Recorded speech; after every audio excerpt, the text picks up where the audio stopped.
Good morning. Thank you for getting here bright and early for our exciting panel of Writing in Someone Else's Universe. I'm your moderator today, Trisha Narwani, Editor-in-Chief of Del Rey Books, and I'm honored to share the stage with our brilliant panelists. I'll introduce them briefly, ask a few questions to get the conversation brewing, and then turn it over to you, the audience, for questions, because you guys always have the best questions. I'll start with Adam Christopher. Adam is a novelist and comic writer. His debut novel, Empire State, was Sci-Fi Now's Book of the Year and a Financial Times Book of the Year for 2012. In 2013, he was nominated for the Sir Julius Vogel Award for Best New Novel. For Best New Talent, with Empire State shortlisted for Best Novel. His other novels include The Age Atomic and The Burning Dark. Sui Davies is a Nigerian author of fantasy and science fiction. He has written a number of works for younger readers, most recently Stranger Things, Lucas on the Line, and Minecraft: The Haven Trials. He was a contributor to the instant #1 New York Times bestselling middle grade anthology, Black Boy Joy. He is a professor of English at the University of Ottawa. Alexandra Monir is the Iranian-American author of the internationally best-selling novel The Final Six, and 5 other books for young adults, including the DC Icons book, Black Canary, Breaking Silence. Alexandra spent her teen years as a pop singer before publishing her debut novel, Timeless, and continues to write and record music. Beth Revis is a New York Times bestselling author with books available in more than 20 languages. She writes science fiction, fantasy, and contemporary novels, including Across the Universe, Star Wars Rebel Rising, Give the Dark My Love, and A World Without You. A native of North Carolina, Revis lives in a rural corner of the state with her son and husband. Douglas Wolk is the author of the Eisner Award-winning Reading Comics and the host of the podcast Voice of Latveria. A National Arts Journalism Program fellow, Wolk has written about comic books, graphic novels, pop music, and technology for the New York Times, Rolling Stone, The Washington Post, Los Angeles Times, The Believer, Slate, and Pitchfork. And a round of applause for our panelists. Thank you for joining us today. So I'd like to start just by asking each of our panelists to tell us a little bit about their most recent book and how they became involved with that IP. And I'll start with Adam. Good morning. Let me move this. Yeah, so my book, Star Wars Shadow of the Sith, came out 3 weeks ago, and is the story that Lando tells to Rey when we meet them in Rise of Skywalker, where he says that he and Luke Skywalker chased Ochi of Bestoon, who was looking for a Wayfinder, who was looking for Exegol. And yeah, I've always been a Star Wars fan, and I've done Star Wars short stories. I did a Star Wars comic for Star Wars Adventures. And I was going to do a Mandalorian novel, and then that's a long story, which never happened.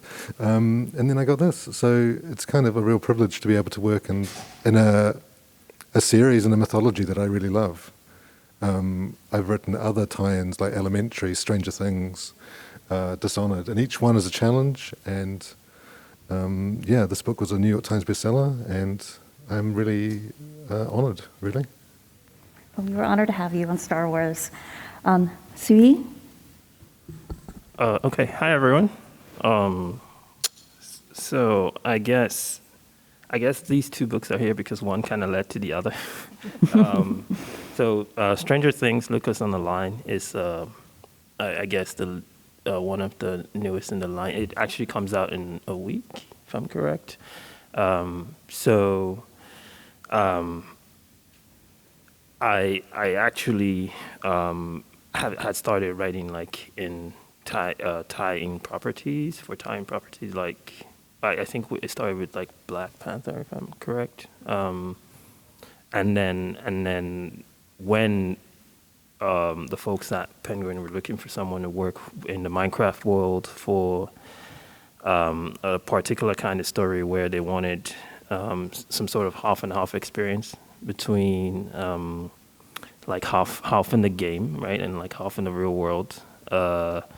But they wanted it to be outside of most of the centers they already had represented in the work. And so we had a discussion. I think someone I worked with previously with the Black Panther stories sort of put me in touch with them, and we had a conversation, and we ended up coming up with this book, right, The Haven Trials, which is where a young character who's starting middle school, if I believe, the equivalent, but that part is set in Lagos, Nigeria, and on the Minecraft side, she's sort of using the game to deal with getting into this new environment, because in the game there's a parallel where she's also getting into a new Minecraft world. So it's two new worlds that she's managing, and she's like taking lessons from one to the other and back. And so that experience was so good. I keep saying it's one of the best writing experience, like outside of my own books, like even including my own books, to the point that these folks then introduced me to the team that works on the Stranger Things tying novels, who were actually looking for someone to work on the tying book for Lucas, which was supposed to occupy, which does occupy the space between seasons 3 and 4, and so we started working on that. We had a discussion as well. Started working on that long before season 4 came out. And here we are. Oh my gosh, I'm so excited to read your books. Obsessed with Stranger Things. So I'm Alexandra Monir, and like Trisha mentioned, I started out my career actually as a singer, and so that is what led to me being approached for this character, Black Canary. She's this amazing classic legacy DC superhero, and she's known for her power being from her voice. And so some different comics have kind of played with that and incorporated some sort of musical abilities for Black Canary.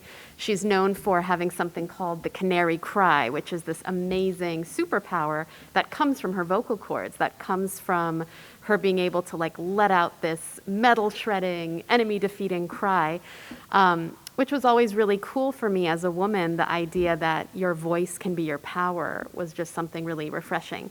So that's why I was a natural fit for this character. Before that, I had written a number of other YA sci-fi, YA paranormal, so the combination of music and sort of heightened genre of DC was a really perfect fit. And so initially, I was approached about doing this as a graphic novel, but then I went home and I immediately started writing a song and started writing prose chapters. And I realized, I said, this feels like a prose young adult novel. And at the time, there was this series that I was following and such a huge fan of called DC Icons. And so they took 4 major authors and gave them 4 major superheroes. It was Leah Bardugo wrote Wonder Woman, Marie Lu Batman, Sarah J. Maas Catwoman, and Matt De La Pena did Superman.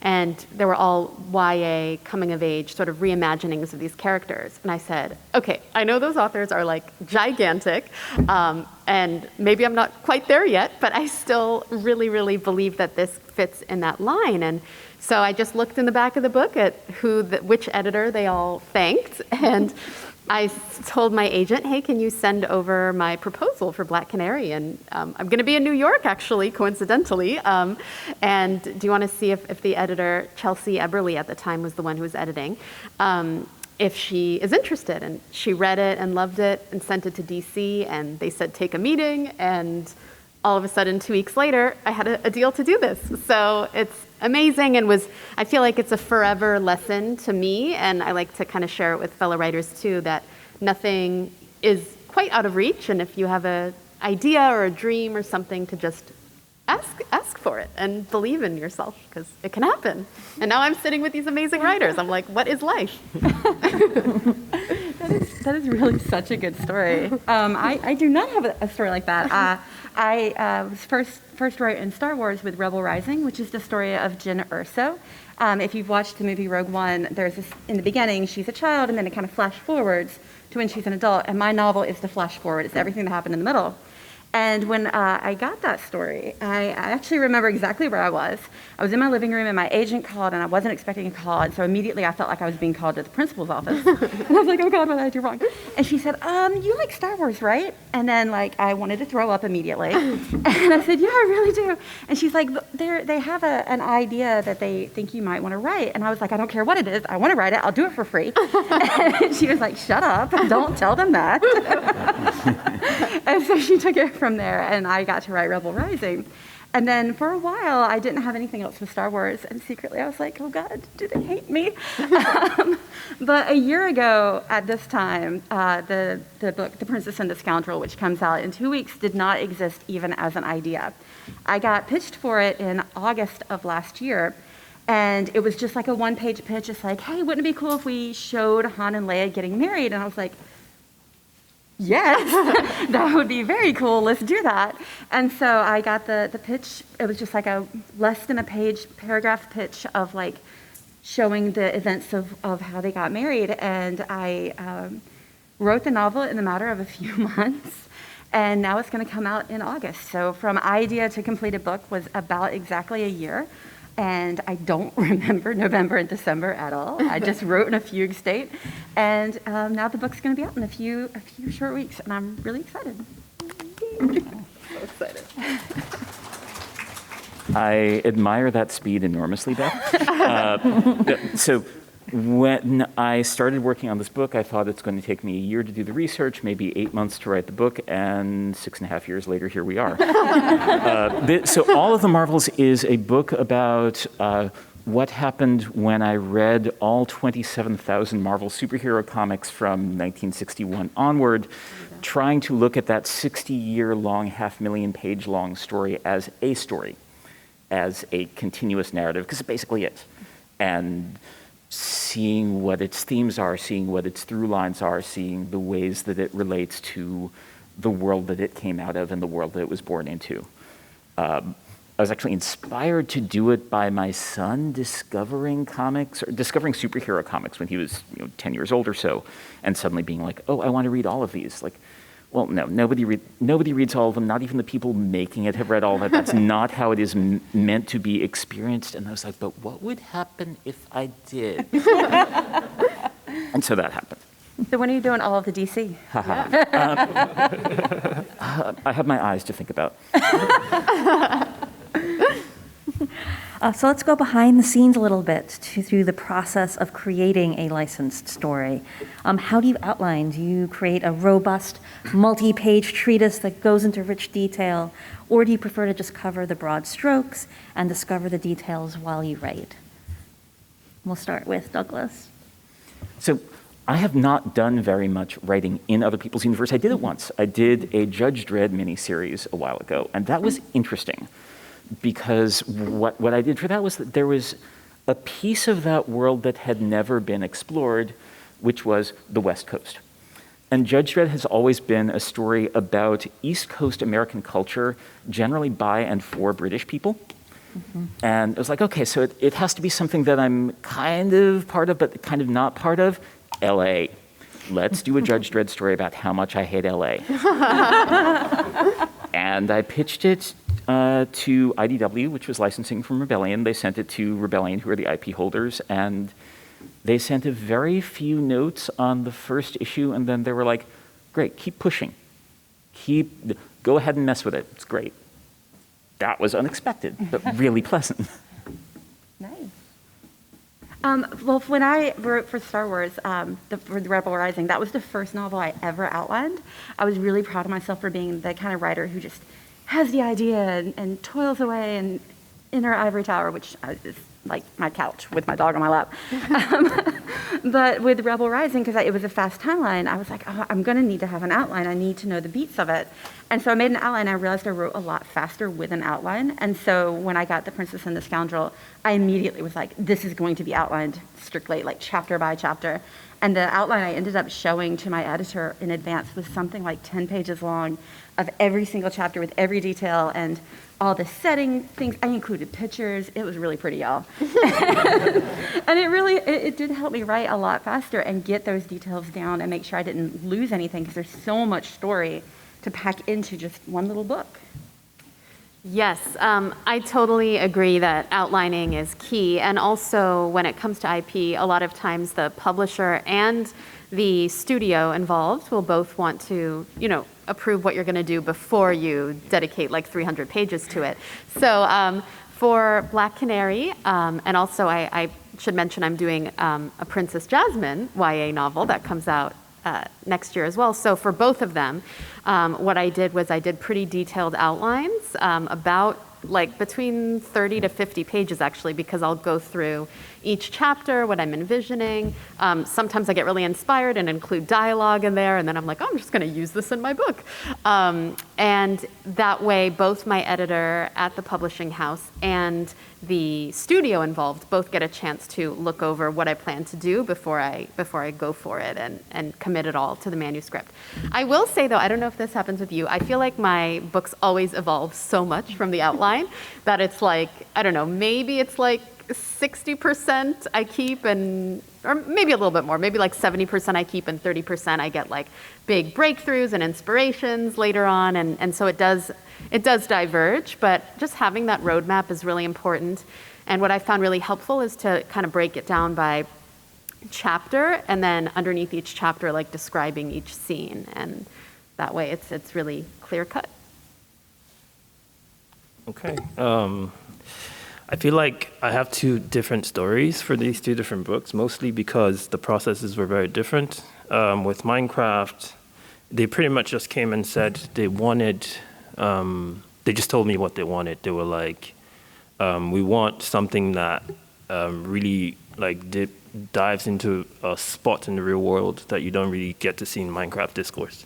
And one of the things I think that really like made me interested in properties because so like when I grew up in Nigeria, right? And when I moved, I have a younger brother. He's an adult now, I think. I haven't seen him in a long time. Okay, so but he was a teenager, or at least just coming out of teenagehood then. And what we used to do is we would play Minecraft, right? And just hang out in like a world that we built. And so that became pretty much the story. It was like this character. So I just told them that right at the outset, because one of the things they asked was like, "Do you play the game?" I was like, "Yeah," and they said, "How?" or like, "How much?" And I was like, "Not really. I just hang out with my brother in like this world place that we built." And they were like, "Great, we like that. Use that." So that was pretty much the jumping off point, and that was the story in the end. This character has this built world with this friend, and then the friend moves. And so she tries to continue to have this world, but the friend moves and also moves out of the world. So like in two spaces at once. And then she also has to start this new school. And at the same time, she has to move to this new world that her friend has started in this new place she has moved to. So like it's two different journeys, but sort of mirroring each other. And that's really what we went with the book. And they just gave me free rein. They said, that premise is good. Go with it. And pretty much what I did up till the end was just me, apart from a few times where they were like, you can't say this or that, or we would try to rein back on something just because like territorial reasons, right? Because it was published in multiple languages and stuff like that. Otherwise, I had pretty free rein. Stranger Things, on the other hand. So let's see, I'm trying to remember the exact month where we worked on this book. The timeline was much shorter. I did give like a basic premise and a few outline, and a short outline, sort of like bullet point type things for Minecraft. But for Netflix, they required me to actually write detailed stuff. I remember the first like sample / outline I sent was about 10 chapters and like synopsis of like 5 pages or something. So like in total about 40 pages. This is what we're trying to do. And I think part of the problem, well, there are many challenges. The first was that season 4 was highly anticipated. It was, and at the same time, they wanted, everything was in place, right? Everything for season 4 was already in place.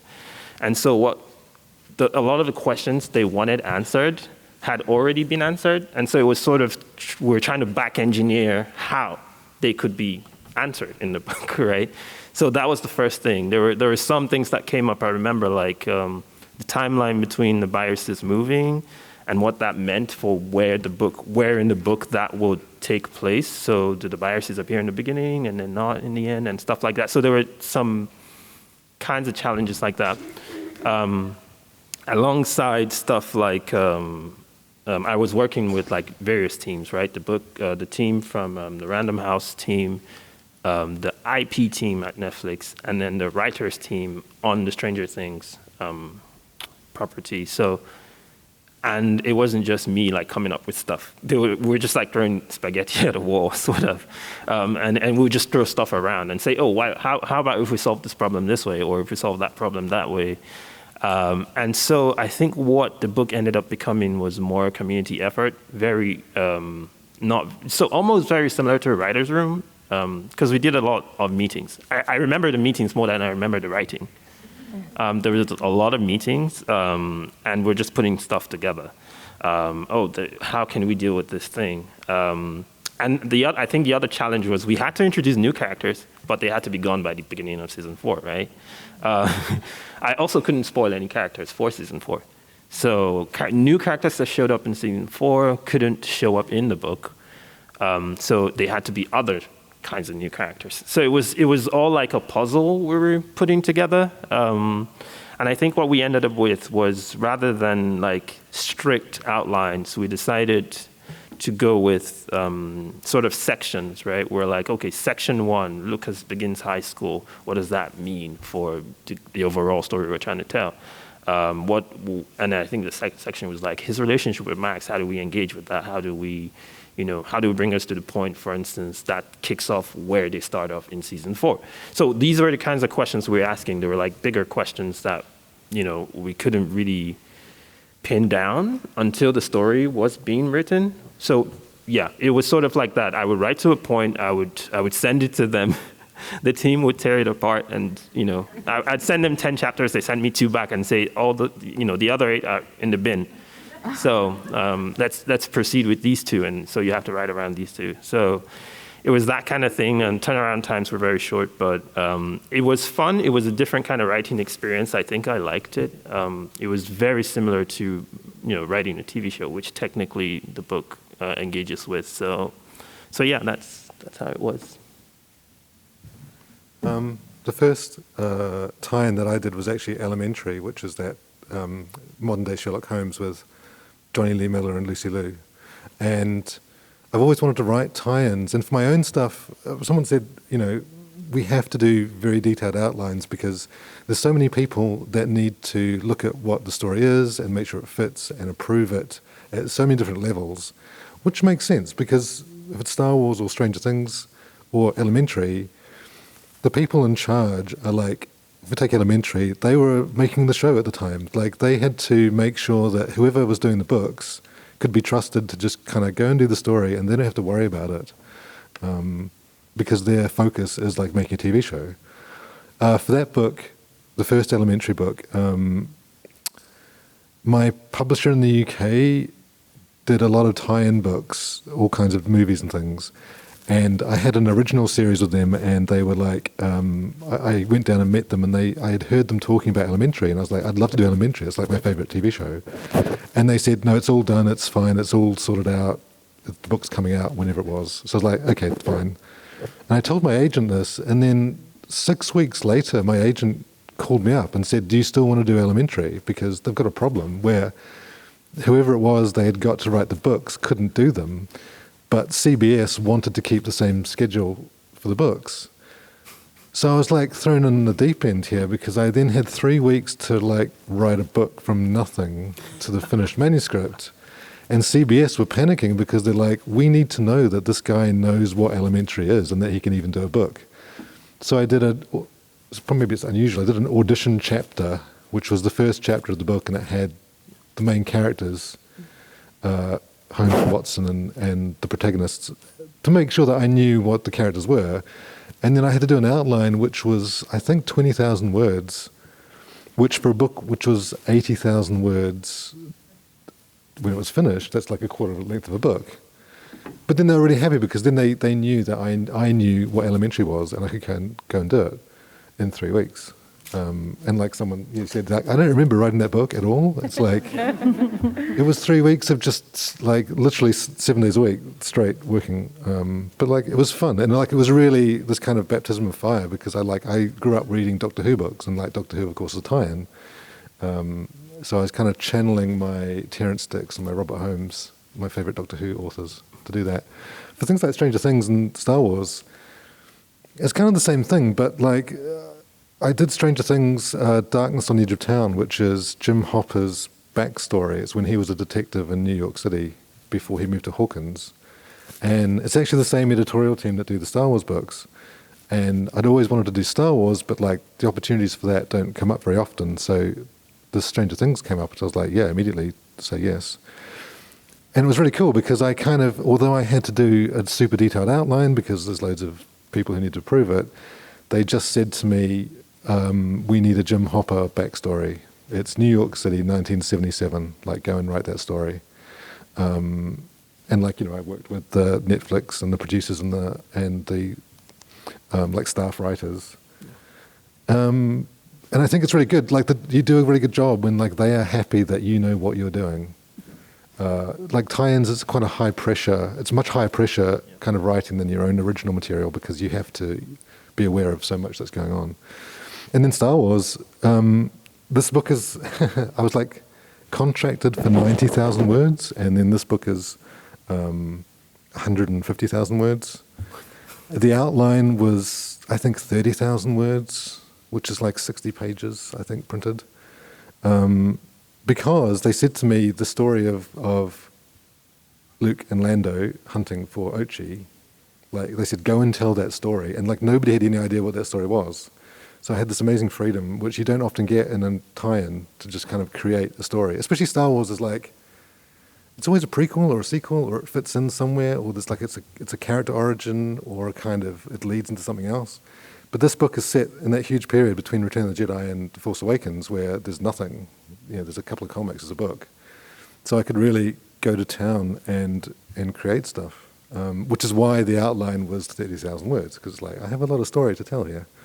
But yeah, and like I enjoy tie-in writing. My original kind of stuff, I never outline to that extent. I'd like have I think everyone's probably completely different in the way they do things, but like I have like bullet point outlines, because the thought of trying to do an outline like I did for this or Stranger Things for my own stuff, it like fills me with terror because I don't really know what happens.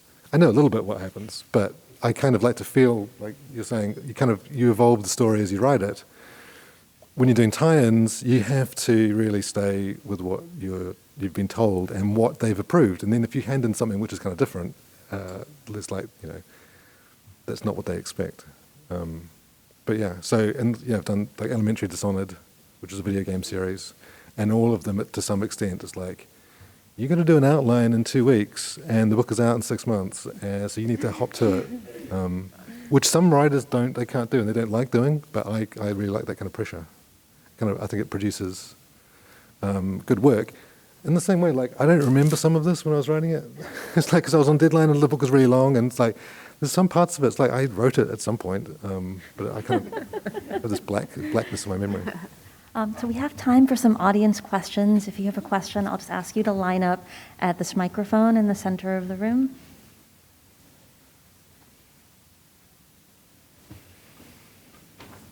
Yeah. Oh, that's a lot of questions. Hi.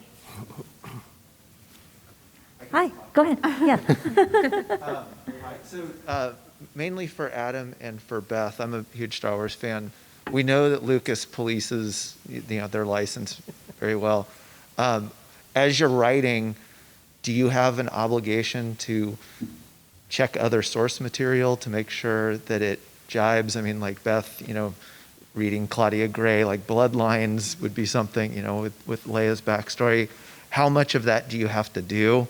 And do you have access to like Pablo Hidalgo and other people within Lucas to fact check to make sure that ultimately what you're writing is accurate within the universe and that you're not doing something or going down a path that they'd rather you not go down?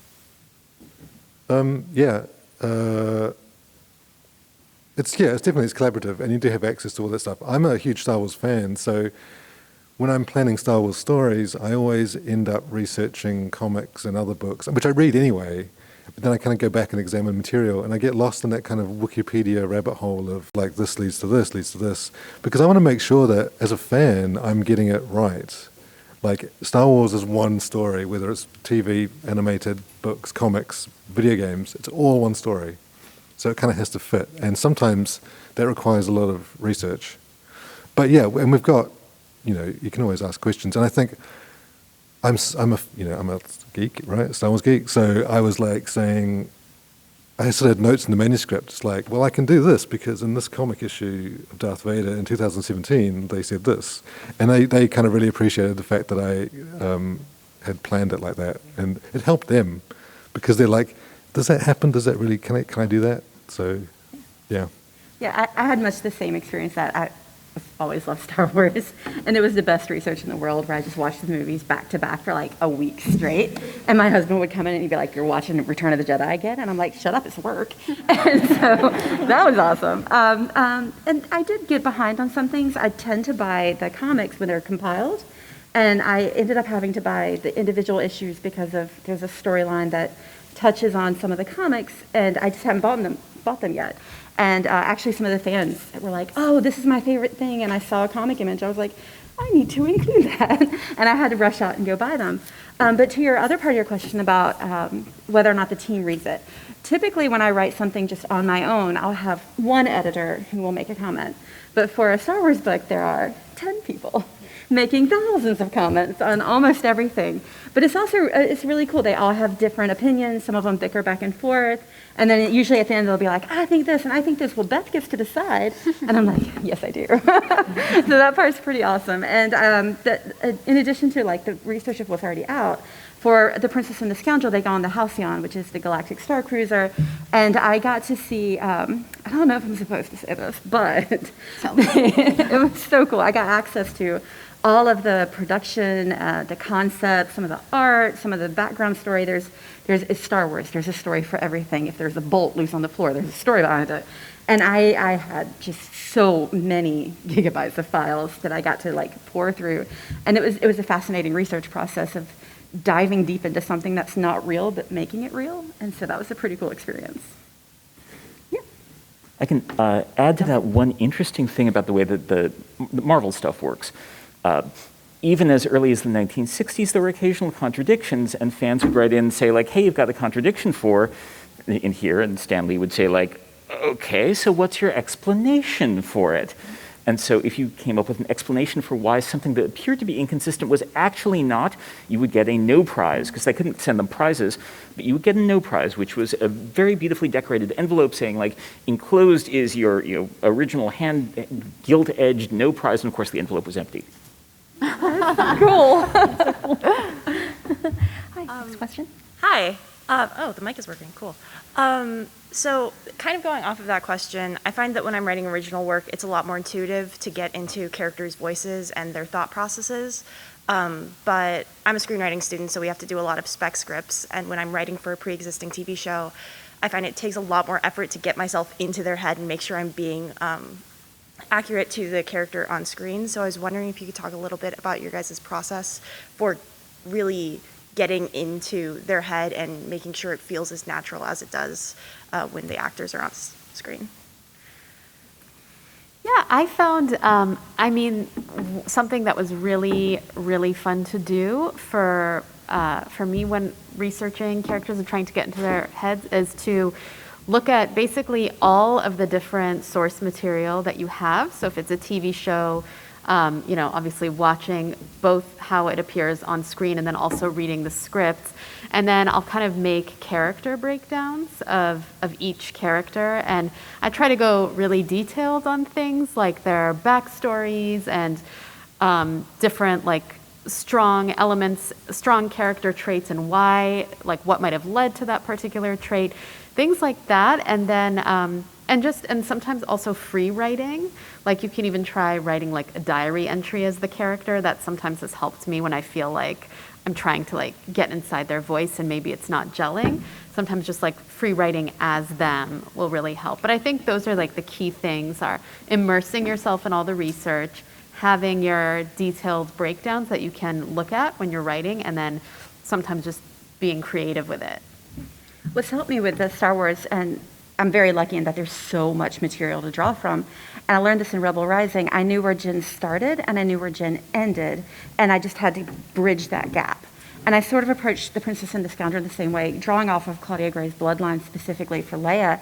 I knew how they started emotionally from the movies and how some of the stories had developments. And it was just a matter of getting that connection between the way the characters evolved, and I was really writing the evolution. Awesome. Thank you so much. Hi. First of all, I want to ask you a million questions, but I can't right now. I'm just getting started with my writing. I'm very dyslexic. It's kind of very it's scary, really, but I have the story in my head and I have to get it out. It's just sitting there. And my question to you guys is, do you guys ever create a character in any of these books that you guys made, that it wasn't given to you, and you want to give them life? And have you ever pitched that and written a book, or want to write a book with those characters that you brought? Like a separate character in the same property? Mm-hmm. And to write a separate book with them? Yeah. Well, let's see, not really a separate book, but so one of the challenges of this book was, as I said, right, we had to bring in new characters that didn't exist in season 4. But the characters had to be almost central to this story. So in a way, this story had to be both tangential to season 4 and also lead to season 4. Kind of two opposing goals, but so what ended up happening is, so a huge part, let's see. So what the journey for this book was, we wanted to have some scenes from season 4 in the book, right, up to a certain episode, which I can't say. And then, and also deal with stuff before. So I remember the themes we talked about where, like, Lucas starting high school, Lucas's deteriorating relationship with Max, Lucas being one of the few black boys in Hawkins at the time, and also, like, being a nerd at the same time when he was expected to like other things like basketball.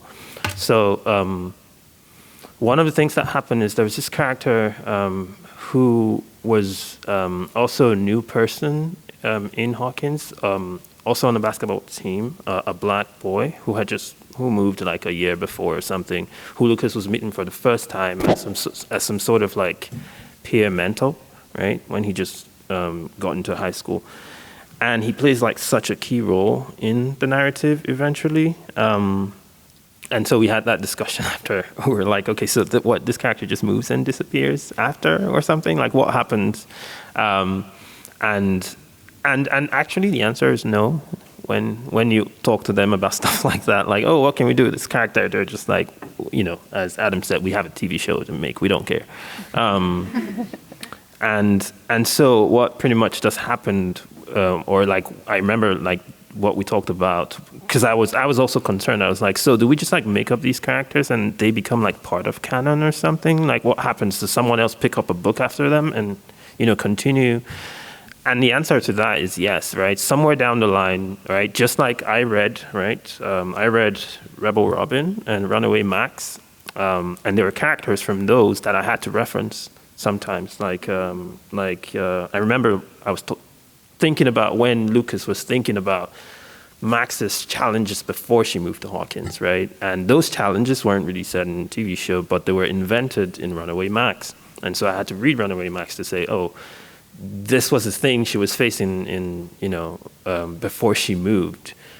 And those characters don't quite exist, but I had to reference them in the book. And so in that way, sometime in the future, someone probably will reference some of the characters we also made up. So in a way, they kind of have a life of their own beyond, and you might not be the one to write them anyway. But, you know, maybe as a full story, probably not.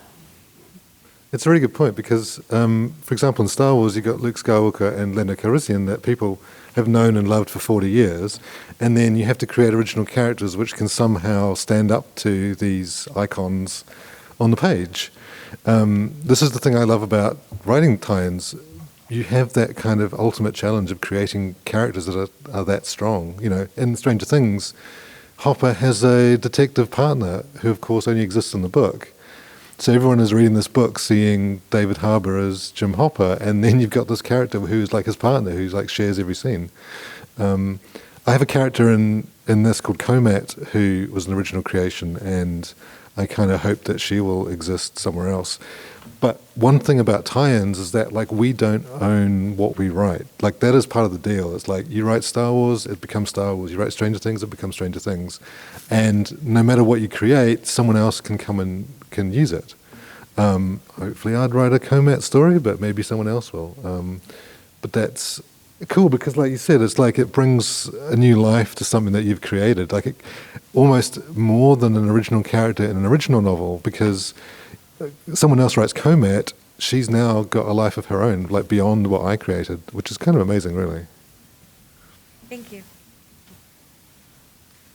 Hi. So a lot of you are writing in canons where you have very specific start points and end points.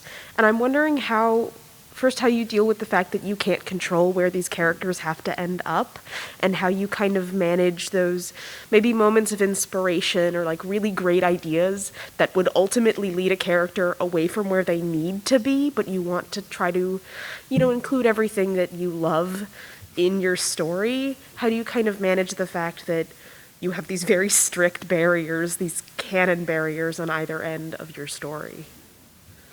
I actually got lucky with that with DC because, you know, DC has many different timelines. So I will say that there's certain IP properties like DC where you do actually get to play with which, you know, whether you want to be like Crisis or New 50, like there's just so many different lanes that you can go in. So I actually had the really fun task of getting to sift through, I mean, there's probably 3+ different versions of Dinah, where her backstory has been retconned so many times that I got to kind of look at all of those and pull from them what I wanted, what I felt would be the best story. So I do think it's not always an IP that you're sort of locked into a specific timing, and you can kind of, in some properties, you can look at all the different options and choose what resonates with you.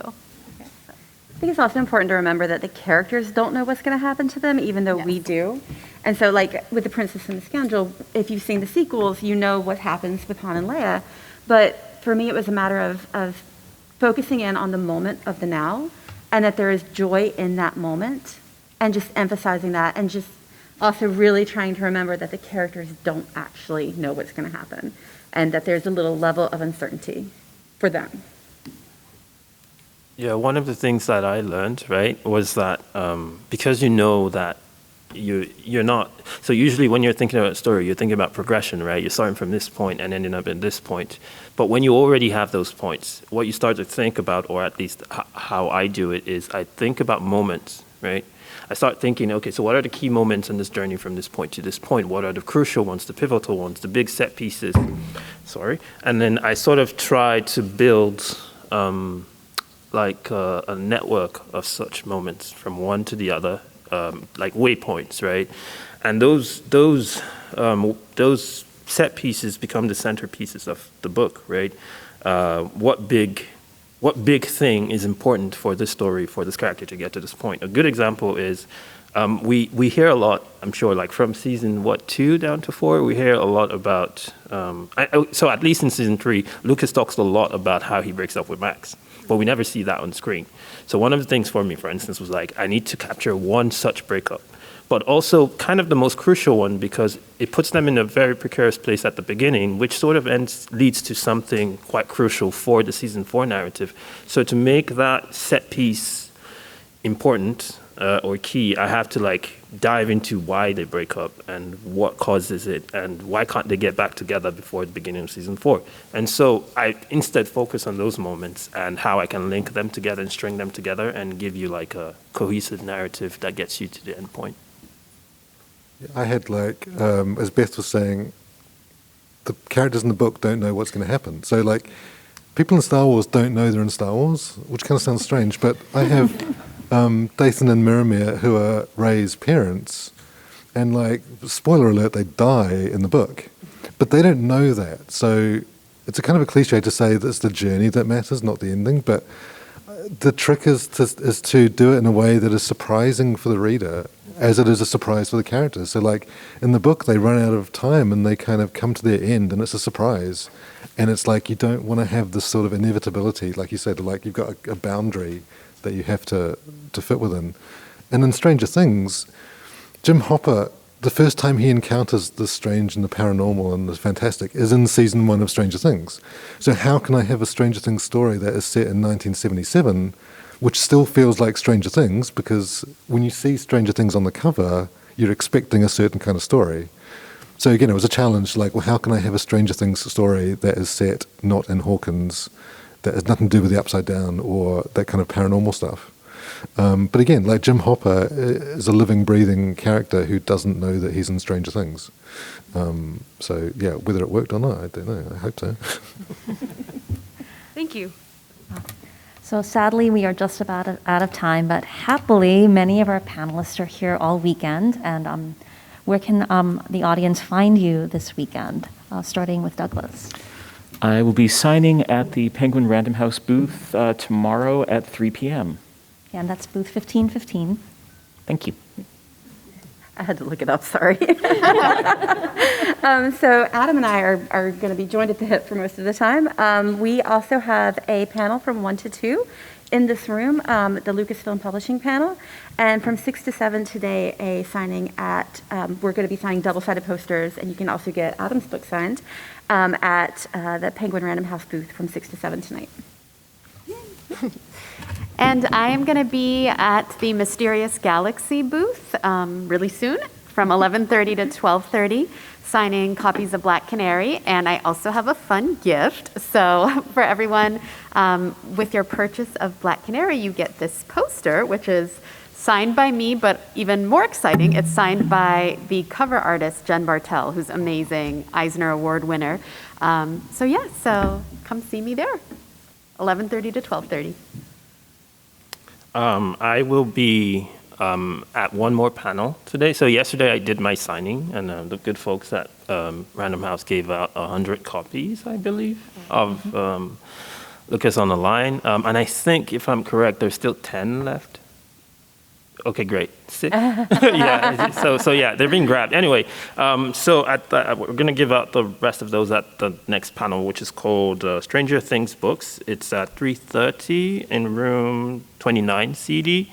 I think Adam's going to be there as well. So yeah, I think that's my last appearance. And then I'm going to be back to the cold north. So. So we've got Lucasfilm Publishing in here at 1 o'clock, is it? Yes. Yeah, 1. Yeah. And then Stranger Things Books at 3:30, and the signing at 6 at 15:15. And then I've got signings tomorrow and Sunday. Yeah. Yep. But if you want to see me, I'm leaving on Sunday, so come to today or tomorrow. And I'm leaving tonight. I've got to get back to the children.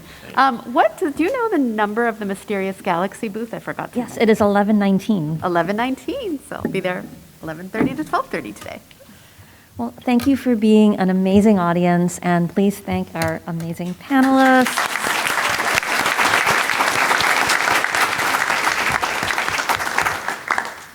Have a great day and enjoy the show. Thank you. Thank you. Hi, everyone.